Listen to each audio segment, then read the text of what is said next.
నమస్తే welcome to #you నేను మీ Rajesh.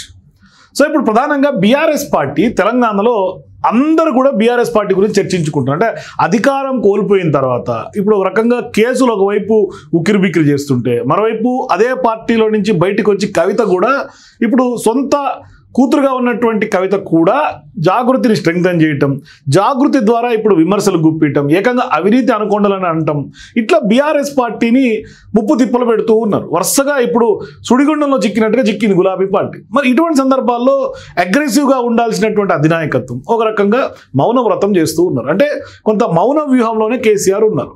So ఈ వ్యవహారంలో ఇప్పుడు గులాబీ పార్టీలో ఒక రకంగా చెప్పాలంటే అతి పెద్ద కష్టంగా చెప్పాలి. అధికారం కోల్పోయిన తర్వాత ఇప్పుడు గులాబీ పార్టీకి వచ్చింది. సో ఇప్పుడు అధినేత తీరు ఒకలాగుంది, మరోవైపు వర్కింగ్ ప్రెసిడెంట్గా ఉన్నటువంటి కేటీఆర్ తీరు ఇంకోలాగా ఉంది.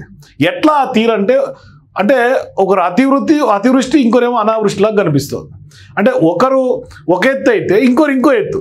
మొన్నటి వరకు పార్టీలో కీలకంగా వ్యవహరించినటువంటి కవిత ఇప్పుడు పార్టీ నుంచి పంపించేయటం పెద్ద ఎత్తున వివాదాస్పదంగా మారింది. సో ఇప్పుడు పార్టీ నుంచి బయటికి వెళ్ళే టైంలో పార్టీకి ట్రబుల్ షూటర్గా పేరున్నటువంటి హరీష్ రావు మీద, కేసీఆర్ గారి మీద, కేసీఆర్కి ఫామ్ హౌస్లో అత్యంత సన్నిహితంగా ఉన్నటువంటి సంతోష్ మీద కూడా పెద్ద ఎత్తున బాంబు పేల్చారు. మరోవైపు బాపు మంచి చెడ్డలు చూసుకునే ఎంపీ సంతోష్ మీద కూడా ఆమె చేసినటువంటి విమర్శలు ఆ పార్టీలో పెద్ద తుఫాను రేపాయి ఒక రకంగా చెప్పాలంటే.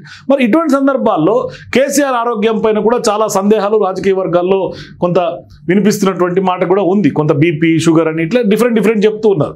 అయితే అది వాస్తవం తెలియదు. కానీ ఎన్నికల్లో ఒక రకంగా అధికారం కోల్పోయిన తర్వాత దాదాపు 22 నెలలు గడుస్తున్నటువంటి కాలంలో మరి ప్రజా సమస్యల్ని టేకప్ చేసే ఒక్కటంటే ఒక్క ప్రోగ్రాం కూడా పార్టీ అధినేత కేసీఆర్ చేపట్టకపోవడం ఒక పెద్ద సమస్యగా గులాబీ పార్టీ ముందు ఒక సవాల్గా మారింది గులాబీ పార్టీకి.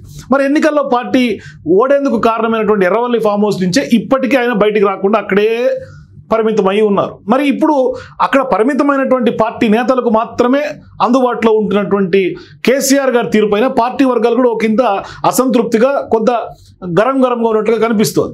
ఒకవైపు అధికార పక్షం అదే పనిగా అసెంబ్లీకి రావాలంటూ కేసీఆర్ని కొంత ఆయనకు సవాల్ విసురుతున్నారు, పెద్ద ఎత్తున రమ్మని డిమాండ్ చేస్తున్నారు. అయినా ఎలాంటి స్పందన కేసీఆర్ వైపు నుంచి రాలేదు. ఆయన కొంత జీర్ణించుకోలేకపోతున్నారు అధికారం కోల్పోవటం అనేది స్పష్టంగా కనిపిస్తోంది. కానీ కేసీఆర్ కానీ అసెంబ్లీలోకి అడుగు పెడితే రేవంత్ సర్కార్కు ముచ్చెమట్లు ఖాయమన్నాం మాట మొదట్లో వినిపించిన కాలక్రమంలో విషయం అర్థమై పరిస్థితి కొంత కనిపిస్తోంది. సో ఎవరెన్ని అన్నా ఎంతలా పిలిచినా అసెంబ్లీ సమావేశాలకైతే హాజరయ్యే ఉద్దేశం తనకు లేదన్నట్లుగానే కేసీఆర్ ఉండటం ఆ పార్టీ నాయకులకు తీవ్రమైనటువంటి నిరాశను కలిగించే అంశంగా కనిపిస్తుంది. ఆఖరికి కాళేశ్వరం మీద సిబిఐ విచారణ వేసే చర్చకు కూడా ఆయన వచ్చినటువంటి దాఖలాలు లేవు. అంటే ఒకటి కాకుంటే కనీసం ఒక అంశం మీదైనా కేసీఆర్ గారు స్పందించకపోవటం, ప్రభుత్వ విధానాలని తప్పుపట్టే విషయం పట్టించుకోకపోవటం, ఆ పట్టించుకోకున్నటువంటి ఇగ్నోర్ తీరుని ప్రజలందరూ తప్పుపడుతూ ఉన్నారు. అంటే ప్రజా జీవితంలో ఉన్నప్పుడు అధికార పార్టీ చేసే తప్పిదాలని, మరోవైపు ప్రజల్లో ఉన్నటువంటి సమస్యల్ని ఖచ్చితంగా అధికార పార్టీ వైపు ఎత్తి చూపాల్సినటువంటి అవసరం ఉంది. అంటే సమస్యలను ఎత్తి చూపడమే కాకుండా మరి ఇంక ఏంటి అన్న ప్రశ్న వినిపిస్తోంది. సో ఇప్పుడు బీఆర్ఎస్ పార్టీ నాయకులు బాపు అంటూ కేసీఆర్ని పిలుచుకునే నోట ఇప్పుడు కేసీఆర్ని ఏమీ అనలేనటువంటి పరిస్థితి వాళ్ళంతా కూడా.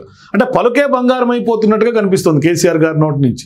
సో ఇప్పుడు రేవంత్ సర్కార్ తీరుపైన కూడా ఎలాంటి వ్యాఖ్యలు చేయకపోవడం కూడా ఏమిటి ఇది మా పరిస్థితి అని కేడర్ అంతా గందరగోళంలో ఉంది. సో ఇటువంటి నేపథ్యంలో పార్టీ వర్గాలకు ఒక పట్టాన్ని అర్థం కావడంలో ఏం జరుగుతుంది పార్టీలో. ఇలా గులాబీ బాస్ తీరు అలా ఉంటే అందుకు భిన్నంగా ఇప్పుడు చిన్న బాస్గా ఉన్నటువంటి కేటీఆర్ తీరు కనిపిస్తుంది. అంటే అవసరం ఉన్నా అవసరం లేకున్నా అదే పనిగా ఆయన మీడియా ముందు వచ్చి మాట్లాడటం, వరుసగా ట్వీట్లు చేయటం, ఆయన నోటికి ఏదొస్తే అది ప్రతి మాటకు రాజకీయ ప్రత్యర్థులు కౌంటర్ వేస్తూ సోషల్ మీడియాలో ఉతికి ఆరేసేలాగా కూడా ఇప్పుడు పోస్టులు పెడుతున్నటువంటి పరిస్థితి కూడా ఉంది. అంటే అధికారంలో ఉన్నప్పుడు ఆయన చేసినటువన్నీ కూడా ఇవాళ ఆయన వల్లి వేస్తున్నటువంటి పరిస్థితి. అంటే అప్పట్లో కొంత టేకప్ చేసే అంశాలు, స్పందించే ఉదంతాల్లో గులాబీ పార్టీ అధికారంలో టైంలోనేమో పాటించిన వాటిని ఇప్పుడు తప్పుపట్టడం ఏంటి అనే ప్రశ్న కూడా వినిపిస్తోంది. అంటే పార్టీ పెద్దయిన నోటి నుంచి మాటే రాకుండా వ్యవహరిస్తుంటే చిన్న బాస్ నోటి నుంచి ఏమో అవసరం ఉన్నా లేకున్నా కొంత డైలీ బేసిస్లో వస్తున్నటువంటి మాటలతో పార్టీకి ఇమేజ్ కంటే డ్యామేజ్ ఎక్కువగా అయ్యే అవకాశాలు ఉన్నాయనే చర్చ పొలిటికల్ వర్గాల్లో సీరియస్గా వినిపిస్తోంది.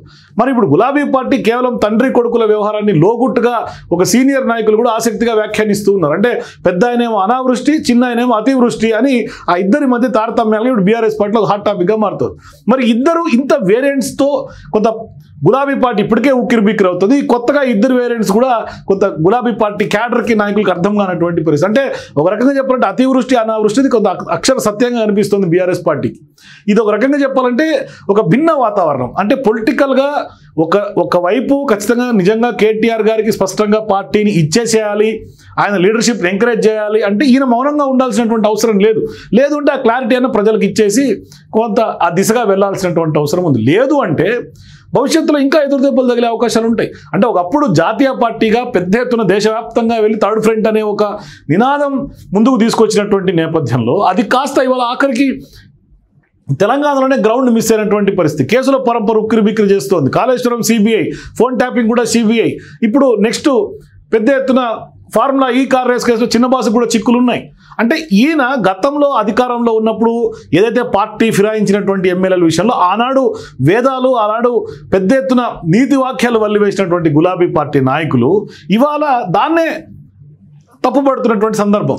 అదే ఇప్పుడు ప్రజలందరూ అంటే వాళ్ళు అధికారంలో ఉన్నప్పుడేమో చేస్తే ఒకలాగా, అధికారం కోల్పోయిన తర్వాత చేస్తే ఇంకొకలాగా. అంటే మంది చేస్తేనేమో వ్యభిచారం, వీళ్ళు చేస్తేనేమో సంసారం. ఇది కరెక్ట్గా రాజకీయాల్లో మాట్లాడే ఒక తెలుగు సామెత. దీన్ని ఖచ్చితంగా బీఆర్ఎస్ పార్టీకి అన్వయించవచ్చు. అంటే ఇటువంటి సందర్భాల్లో ఎమ్మెల్యేల వ్యవహారం ఒకటే కాదు, చాలా వరకు గతంలో ఏ ఇష్యూని తీసుకున్నా అప్పట్లో ఫర్ ఎగ్జాంపుల్ హైడ్రా విషయంలో కూల్చివేతలు తీసుకున్నా గతంలో బీఆర్ఎస్ పార్టీ పెద్ద ఎత్తున 100 ఫీట్ రోడ్ అటువైపు మణికొండ గారు ఇటువంటి మున్సిపాలిటీలు అక్రమ కట్టడాలు కూల్చివేసిన సందర్భంగా కూడా సేమ్ ఇదే స్ట్రాటజీ. గతంలో సేమ్ కాంగ్రెస్ కూడా అప్పట్లో వ్యతిరేకించారు, ఇప్పుడు వాళ్ళేమో ప్రజా శ్రేయస్సు కోసం వాళ్ళు ఇటువంటి పరిస్థితులే చేస్తున్నారు. కానీ ఇక్కడ ప్రధానంగా ఇప్పుడు బీఆర్ఎస్ పార్టీ గురించి చర్చించుకుంటున్న సందర్భంగా పెద్ద ఎత్తున కేసీఆర్ తీరు ఒకలాగా కనిపిస్తోంది, కేటీఆర్ తీరు ఒకలాగా కనిపిస్తోంది. ఆఖరికి పెద్ద అంటే ఒక రకంగా విమర్శల బాంబులు కేసీఆర్ మీద ఎక్కువ పెట్టినా సొంత ఇంటి కూతురే ఇవాళ సొంత ఇంటి ఆడబిడ్డి మాట్లాడుతున్నా కూడా ఇవాళ ఎటువంటి కామెంట్స్ కానీ కనీసం ఒక ప్రెస్ నోట్ కూడా ఇచ్చినటువంటి దాఖలాలు కేసీఆర్ గారి వైపు నుంచి లేదు. సో దీంతోనే ఇప్పుడు గులాబీ పార్టీ నాయకులు కార్యకర్తలతో తలలు పట్టుకుంటున్నటువంటి నేపథ్యం. ఎందుకంటే స్థానిక సంస్థల ఎన్నికలు రాబోతా ఉన్నాయి, ఓవైపు జూబ్లీహిల్స్ బైపోల్ రాబోతా ఉంది. జూబ్లీహిల్స్లో బైపోల్లో వాస్తవానికి కూడా ఇస్తున్నటువంటి సర్వేల లెక్కల ప్రకారం కొంత గ్రాఫ్ కనిపిస్తుంది బీఆర్ఎస్ పార్టీ. సిట్టింగ్ స్థానం కాపాడుకోవాల్సినటువంటి పరిస్థితి ఉంది. అదొక రకంగా చెప్పాలంటే జూబ్లీహిల్స్ స్థానం నిలబెట్టుకునే ఒక పరీక్షలాగా కనిపిస్తుంది బీఆర్ఎస్ ముందు. మరి ఈ వ్యవహారం ఈ విధంగా కొనసాగితే మరి ఆ పరీక్షలో నెగ్గేది ఎట్లా, స్థానిక సంస్థల ఎన్నికల్లో మెజారిటీ స్థానాలు ఎట్లా, ఇవన్నీ $1 మిలియన్ క్వశ్చన్ బీఆర్ఎస్ ముందు ఉన్నాయి. మరి ఏం చేస్తారనేది బీఆర్ఎస్ పార్టీ అధినాయకత్వానికి వదిలేయాలి. వాళ్ళు ఖచ్చితంగా రాజకీయ వ్యూహకర్త కేసీఆర్ అపరచాణక్యుడు, నిజంగా కూడా ఏం చేస్తాడో ఆయన కావాలనే మౌనవ్రతంలో ఉన్నట్టుగానే కనిపిస్తోంది. మరి నిజంగానే ఆయన మౌనం వ్యూహాత్మకమైతే మీ అభిప్రాయాల కింద కామెంట్స్ తెలియజేయండి. For more videos please watch #.